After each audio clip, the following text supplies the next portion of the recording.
The first time the U.S. is hosting a defense forum with the Association of Southeast Asian Nations, or ASEAN. As the summit got underway in Hawaii Tuesday, the U.S. intended to reinforce its commitment to the 10-member association and to the Asia-Pacific rebalance. CCTV's Nathan King joins us live now from Honolulu with the latest.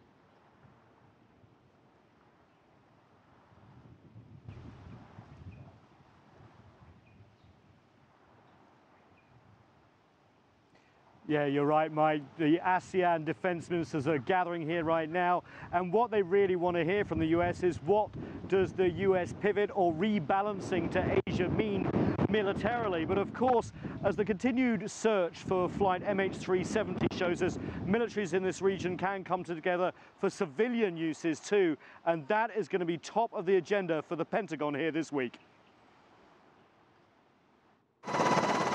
For the US military this week, it's a balancing act, convincing allies like the Philippines that the Asia rebalancing is more than just rhetoric, but also others that the strategy is not aimed at containing a rising China. And as you all know, we have been the United States of America, a Pacific power for many years. We look forward to continuation of building those relationships and those partnerships as we go forward. Watching events closely is Charles Morrison.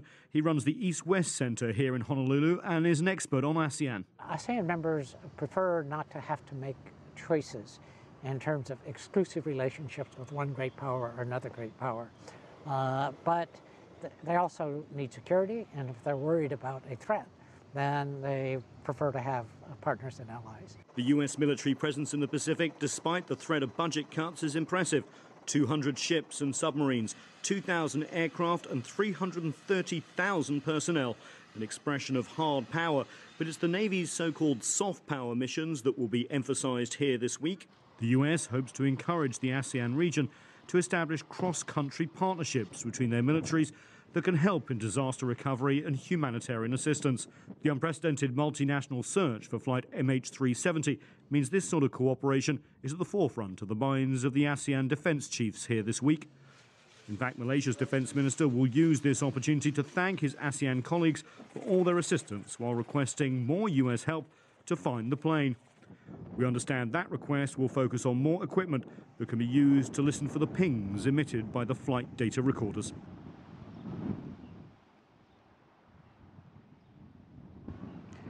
And Chuck Hagel, the US Defense Secretary, is also going to draw distinctions about what's happening in Europe, i.e. the Ukraine and the Middle East, and the relative stability here of Southeast Asia, saying that if they can improve the security architecture of Southeast Asia and the rest of Asia, it can fulfill its mission as being the engine of global growth economically for the next few years. One spanner, of course, is going to be the debates over territorial claims and maritime claims in the South China Sea.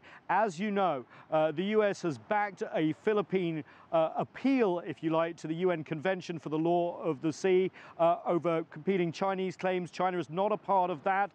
That could cause some big headaches for the US as it negotiates with ASEAN. We were talking to the Thai delegation here, and they're very worried, everyone here, about potentially having to choose between the US view of the South China Sea and the Chinese. So there's lots of talk about how we manage these disputes to the benefit of all, not necessarily internationalizing them right away. Mike, I just want to bring you up to date on this tsunami warning that we've been talking about after this 8.0 earthquake just under the seabed near Chile.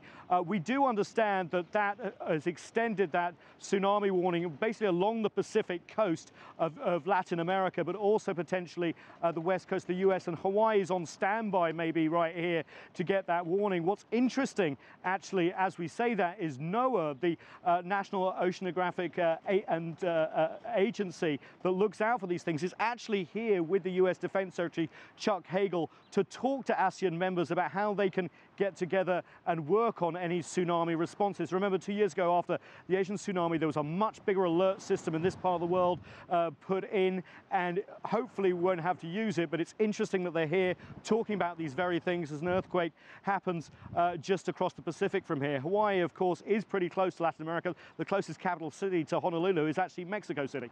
Interesting enough. Thanks so much for the update. Nathan King, live for us in Honolulu, Hawaii.